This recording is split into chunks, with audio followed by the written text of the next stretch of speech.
Hello, my name is Andy and I am the Village Idiot. I'm armed with a car and a GoPro and an unhealthy amount of time on my hands. I'm using that time to attempt to visit every civil parish in England.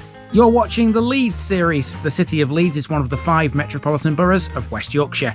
38 civil parishes lie within its boundaries. Which slice of the city are we seeing today? Welcome back to Leeds, everybody, and today I'm going to be attempting possibly one of the biggest ones that I've ever done. It's not quite as big as Morley, but it's still quite a big place, this. And I'm against the clock. I'll show you why. Because I've parked here where it's resident permit holders only, or 4 hours. Now, you might think 4 hours, that's plenty of time to walk around this place. Well, it really isn't because of the size of it. So I'm against the clock. It's about 11:30 now. I've got until 3:30 to get round the town of Horsforth.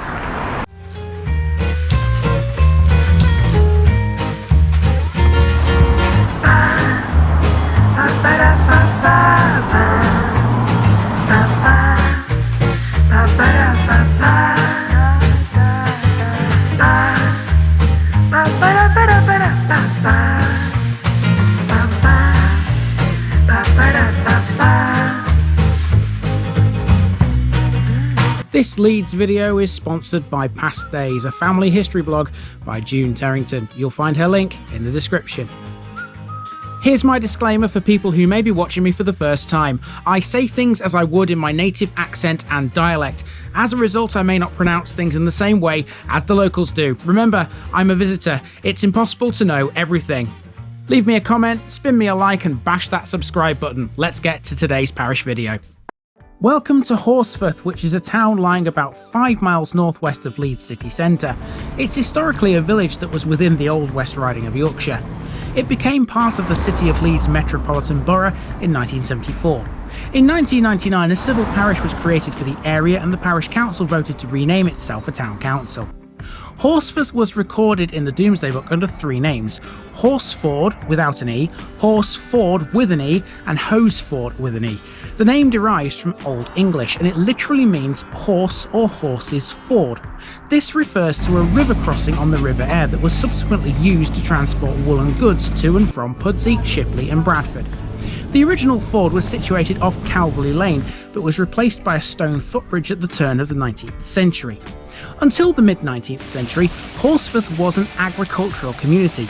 You'd never know that by looking at the modern settlement. Horsforth expanded rapidly, mainly due to the textile trade. There are many textile mills in this part of Leeds. Horsforth also has a history of producing high-quality stone from its quarries. Kirkstall Abbey was built using it, and the stone that lines the seafront at Scarborough also came from here. It's far too big to cover all of it, but here's what I did.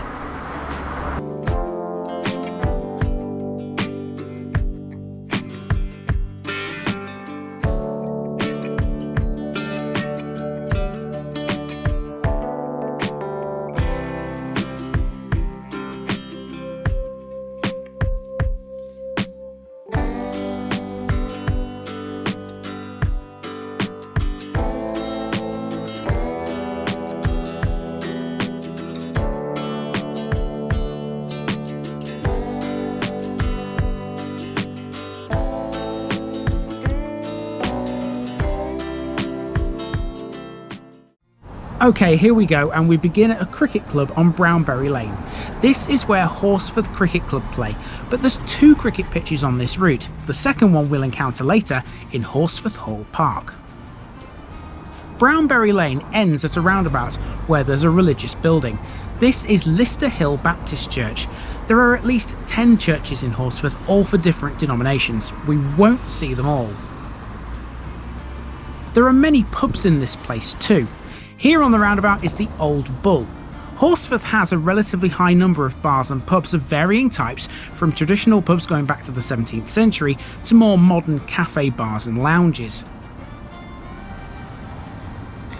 This next thing is Station Road, the first of the 3 distinct business and retail areas in the town. The other 2 are Town Street and New Road Side. Let's go for a little walk with the camera. So Horsforth has got 3 distinct shopping areas. This is the first of them. So we're going to walk down here shortly. The second one is the largest one. We'll be walking down that as well. The third one, I'll be driving through it later. And here in this first one, we've got a pillar box with some nice yarn bombing on it. That looks quite good. So I'm outside a coffee house, or should I say house of coffee, at Hardacres, which looks like a bakery next door. Pizza shop. Got a deli and another coffee house next to it. There's some stuff over the road as well. There's a garage there. Estate agents. Got a hair salon there. Let's keep walking. There's a Tesco Express on the left. And really what I'm doing here is I'm heading down towards the railway station, the train station, which is actually not in Horsforth boundaries, but I will include it because it's called Horsforth. So it doesn't make any sense to not include it really. So got a dessert bar there, grill area. Sanderson House. It's a chartered accountants there, Buckle Barton. And these shops seem to end here.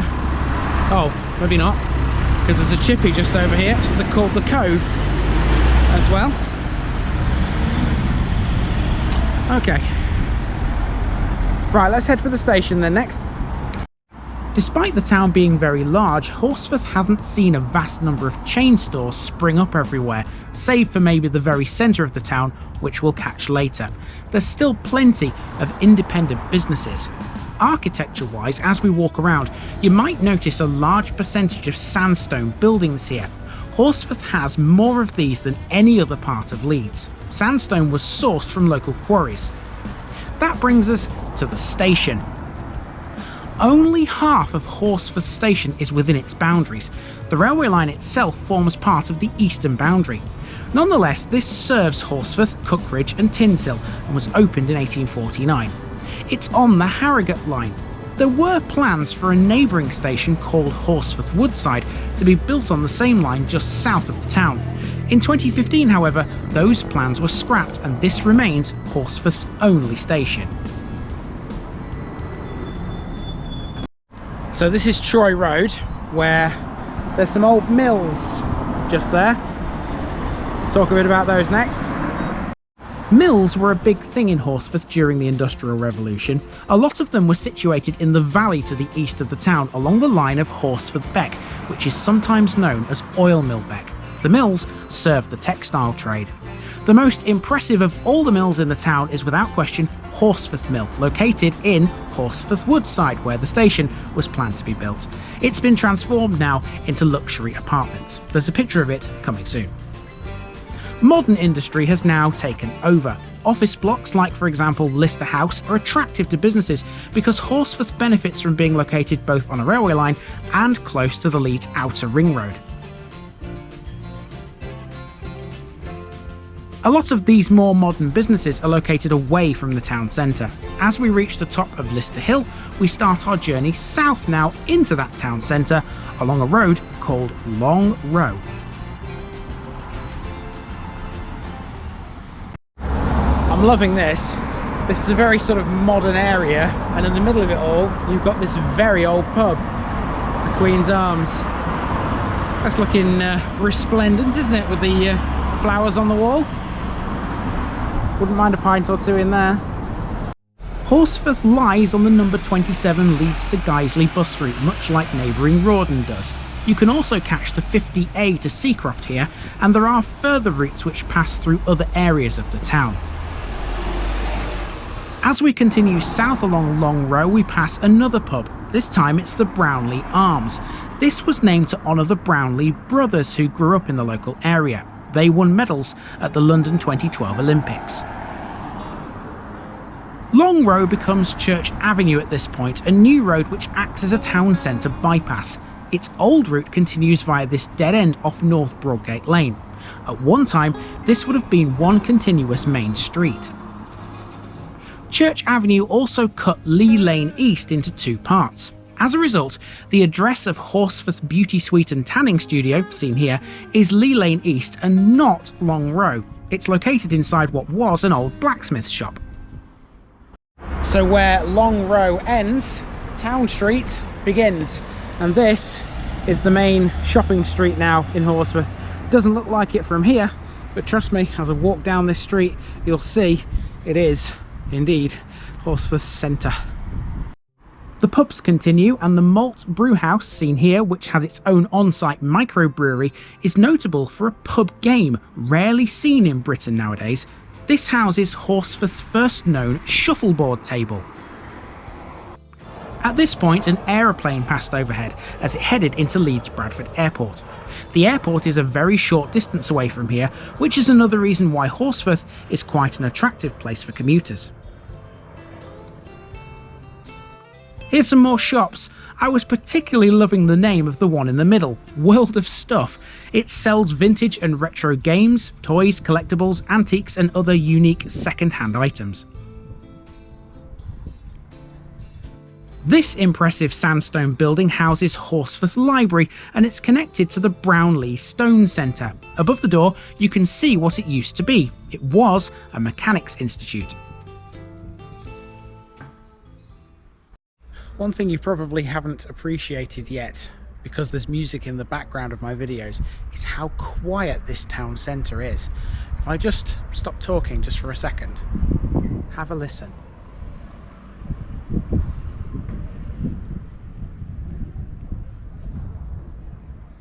Very quiet, isn't it? Here we have the Central Methodist Chapel, which originated from the primitive Methodist community. This is located on the original site of Grove Methodist Chapel, which dated from 1846. We'll see Grove later. The Brownlee Stone Centre, by the way, is named for the Brownlee brothers, just like the pub was, but also in recognition of David Stone, the Paralympic cyclist whose gold postbox we saw last week. Next to that is a parish notice board. I only found 2 of these on my journey around the place, maybe a little surprising, but that's the way it goes. Mark it off anyway folks, we're down to 3 in Leeds now. St Margaret's Primary School is over the road. This is one of 7 state primary schools in Horsforth. There's also an independent school too, and a secondary school which is on this very route. Now, for those of you who don't know, Nikki works for a bank. I'm not going to give too much away, but yeah, Nikki might be quite interested in seeing that building right there. As I continued down the street, it was a little hard to decide which shops to capture and which to not. Horsforth has a wide selection, a nice mix of the local traders and the well-known household names. It also started to get a little busier the closer I got to the centre. As small towns go, it's worth a look if you're not local. Off to the left down a side street here, there's a large car park, so you've somewhere to leave the motor if you come to explore it. The pubs and clubs continue as well as the shops. This building is the Horsforth Conservative Club, which has a bar, a lounge and a snooker room with 4 match quality tables. Over the road is Lambert's Bar and Cookhouse. This has everything that you would expect from a trendy city centre drinking spot, but with a more laid-back local vibe. No wonder Horsforth then is one of the most popular places to live for a city centre lifestyle away from the actual city. Okay, so we've hit Morrison's, which is this building opposite me here. And for this next section, I'm going to walk with the camera. I'm due to turn left in a moment to get to another street. We will come back to this road shortly though, because there's still some stuff on it we haven't covered. It started to get a little bit busier down here, so we are genuinely right in the centre now. But even so, it's still pretty quiet. So yeah, I was a little bit surprised, to be honest with you. I thought it was going to be a bit busier than this, but it is starting to get a bit busier now. So there's the Morrison's entrance. We've got some household names here, which I'm sure you all recognise. We've got a Card Factory, a William Hill, a Betfred. There's a Greggs I can see. There's a Halifax Bank just there. What else can we see? I'm sure there's some others. Yeah. Anyway, I'm going down there next to get to New Street. New Street, and this is where we encounter the Grove Methodist Church, which we mentioned earlier. This is actually the Grove Centre, which is the adjoining community building. The church itself is next door. On a lamppost just outside was an advert for something called the Autumn Seed Trail, which is hosted by Aireborough Rotary Club, and it takes place in Hunger Hill Woods. That's a local nature reserve, which we will pass later. Also on New Street there was this day nursery, Prospect House. Not much to say about this really, but it's good to know that the youngest members of Horsforth's near 19,000 population are sufficiently catered for. On the corner of Drury Lane is a building which houses Silcock Leedham, an engineering consultants. They've got branches in London, Oman and Dubai. How's that for a bit of international flair in a local town? Okay, we are heading now back to Town Street via Drury Lane, and there's still some stuff to see at this end of it. I've just noticed over the way there, had no idea this was here, this is kind of an extra then, some sort of museum. This building over here, it says museum on the wall. I wonder what that's all about. So this is Horsforth Village Museum, located right at the end of Town Street. This chronicles the history and heritage of the place over the centuries. There's a letter in here from former US President Bill Clinton. I'll explain why later. Over the road from the museum is the Green. According to this stone, this is the site of an old bell chapel which dated from the 16th century. This is now a garden of rest, and it's known as Horsforth Peace Garden.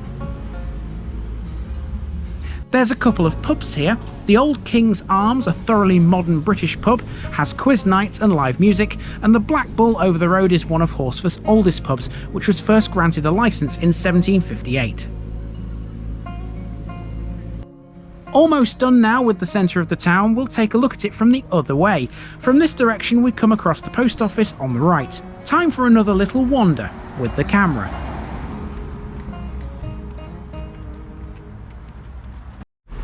Okay, so now we're back in the town centre, this time from the other end. So let's see what there is actually here. We saw a few of these earlier. We've got a Max Spielman's, charity shop, opticians, Costa, there's the Greggs from earlier. On the other side of the road,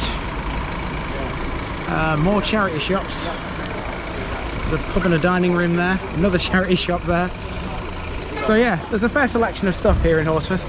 Anyway, I need to turn around here and go back the way I've just come, because our next job is to go into Horsforth Hall Park. A footpath takes us to Church Road, where we find St Margaret's burial ground. Also known as the Old Burial Ground by some, this dates from at least 1851, predating much of Horsforth's urban development. Almost next door, we have another church.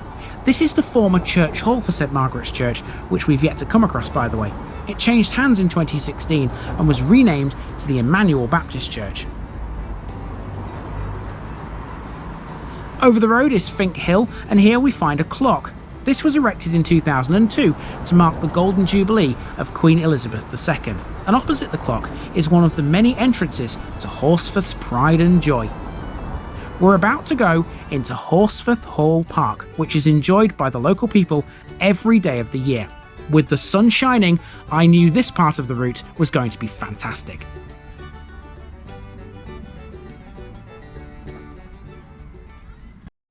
Okay, so here we are then in Horsforth Hall Park. Now this is quite big and it's got a lot of things in it. This could probably easily make a 10-minute video all by itself, but of course I haven't got time for that. So I'll just try and get through what's here as quick as I can, so we can move on to the next part of the town. So we've got a cricket pitch here. There we go. Looking rather nice in the sunshine. There's a bandstand over there, which is where I was going to do an episode of the parish notice board, but as you can see, there's some children on there. I think it's a school trip or something, so I won't be able to use that. But anyway, let's walk through the park and see some of the other stuff this has got. It's a large park, this probably one of the biggest I've ever been in, to be honest with you. Horsforth Hall Park is not the biggest park in Leeds, but it's still massive. It's a community park which was once the grounds of the now demolished Horsforth New Hall, where the Stanhope family lived from 1707. The Stanhopes played an integral role in the evolution of the village well into the 18th century, and in doing so became synonymous with Horsforth's development. Here's the bowling green. This looked quite pretty, I thought. The cricket club we've just seen is where Horsforth Hall Park Cricket Club play. They were formed in 1890, following the merger of Airedale Wanderers and Horsforth Old Cricket Clubs. All around the park are areas like this pretty little rockery, and there are parts of it which have been purposely left to grow wild. On the whole, the park is generally flat, and it's crisscrossed by a network of paved footpaths. So, much like Rawdon, Horsforth also has a Millennium Garden. Now, you remember the Millennium Garden in Rawdon, I'm sure, and how I couldn't find the tree that had that shiny bark. Well, Horsforth's got one as well, and this one takes absolutely no finding at all. It's right in the centre of this central island. Next, we wander into the Japanese Garden. This is like being transported into a different world, far away from Leeds. It has a large pond which has colourful koi carp splashing about in its waters. You can normally walk across the pond over a beautiful red arch bridge, but on this occasion it was closed. There was, though, this lovely waterfall to see. This truly is a blissful escape, and it's free too. I would imagine the hall stood somewhere close to where we are now. It was the centrepiece of the village until it was demolished in the 1950s.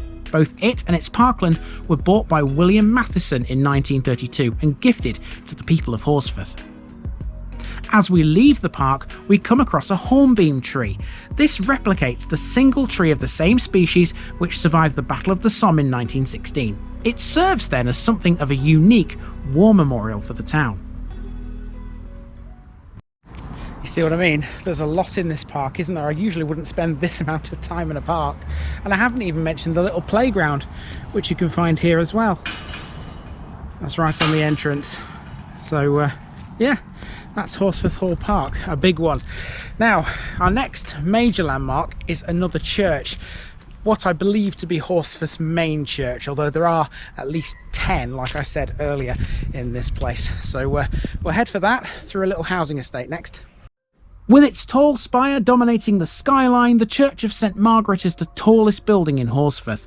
A Grade 2 listed building dating from 1883, it stands at the top of the Hall Park estate off Church Lane. St Margaret's has a long choral tradition. As early as 1875, the church, at that time in a smaller building, was noted for its excellent surplice choir. The choir has maintained this excellent reputation throughout its history. The building boasts excellent acoustics. As well as hosting weekly rehearsals of the Horsforth Community Choir and the Leeds Symphony Orchestra, it's being increasingly used as a venue for a wide variety of concerts. Next door is the vicarage. There's not a lot out there about this building, but then again there doesn't really need to be. We're used to the idea now of there being one of these close by to a church.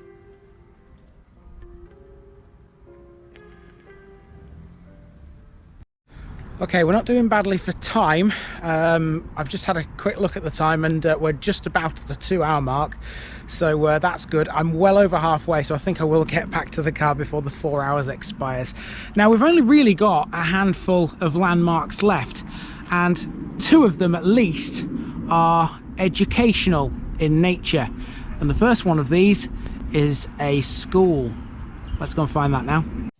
Here's an unusual building before we get to the school. On St Margaret's Avenue is a meeting room for the Plymouth Brethren, a non-conformist Christian movement whose history can be traced back to Dublin in the 1820s. Here then we have one of the entrances to Horsforth School, a secondary school with academy status which specialises in science. Opened in 1972, it educates around 1,500 boys and girls aged 11 to 18. The school won the United Kingdom Aerospace Youth Rocketry Challenge in 2008, and it won the competition again in 2010, becoming the only school ever to win it twice. Perhaps the most well-known current celebrity who attended this school is Liverpool FC's James Milner. Next, we need to go up this footpath through a clump of trees because this will take us to the other educational establishment I was talking about. So this little wooded area is part of a nature reserve, which is generally speaking in this kind of direction. I can just nip through the trees here and show you a bit of it. This was originally on my route, but I decided to cut it when I couldn't find anywhere to park for more than 4 hours. But yeah, that is basically the nature reserve. Those trees are part of it as well.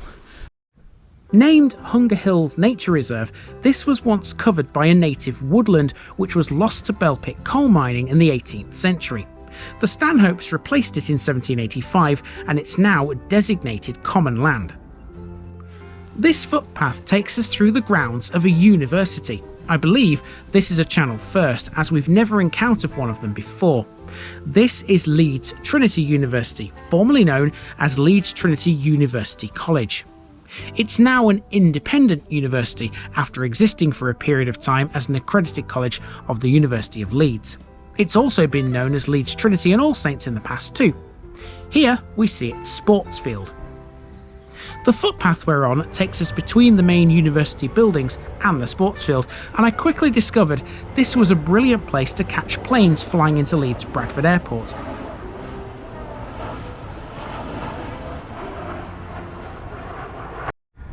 So obviously the university is newer than this right of way, so obviously they've left the they've left the right of way clear so you can still walk down it.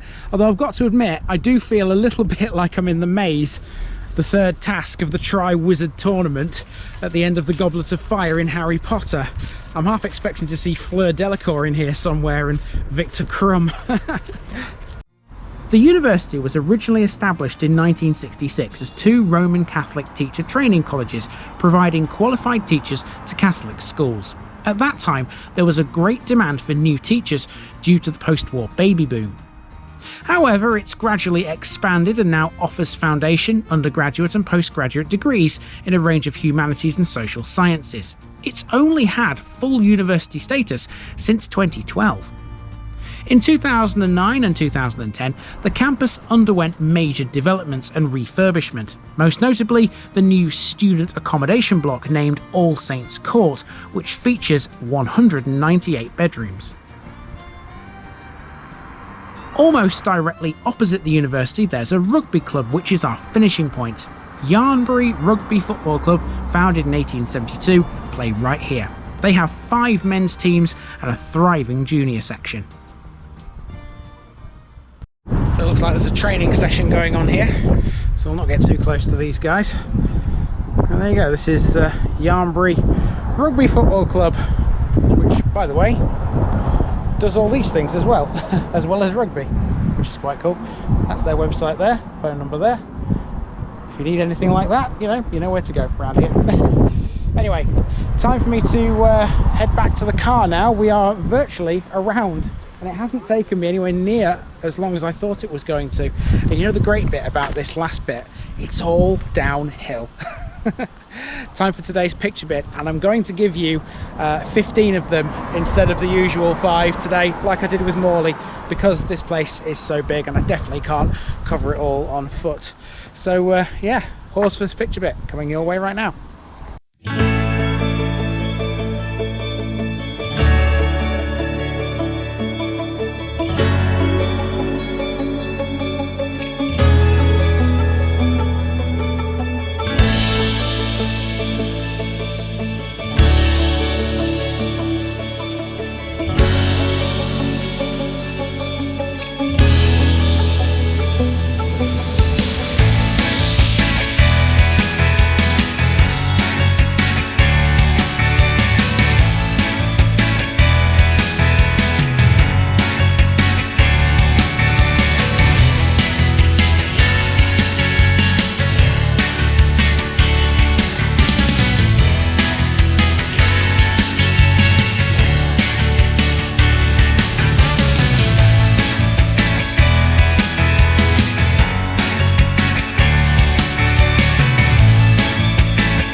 I'll tell you something, from this angle you can see just how big Leeds Trinity University is.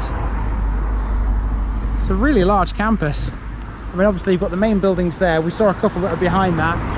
Then you've got the sports field and rugby pitch and tennis courts and all kinds of stuff over here. So you know what, it's a fairly big place, this.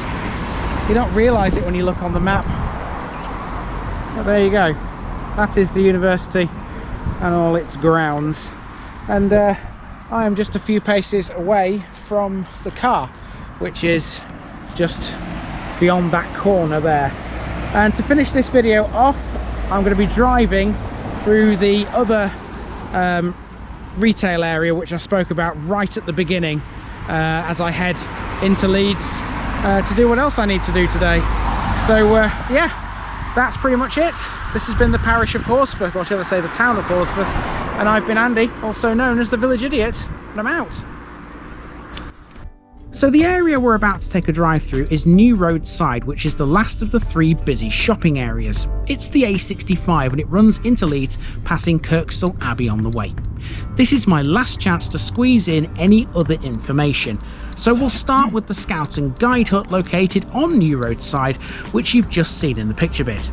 That was requisitioned during World War II as an emergency mortuary for the factories based around what is now Leeds Bradford Airport. It was never needed though. During the war, all £241,000 required to build the corvette HMS Aireborough was raised entirely by the people of Horsforth. Bill Clinton acknowledged that contribution to the war effort in a letter sent to the local MP, and that's the letter I mentioned earlier at the museum.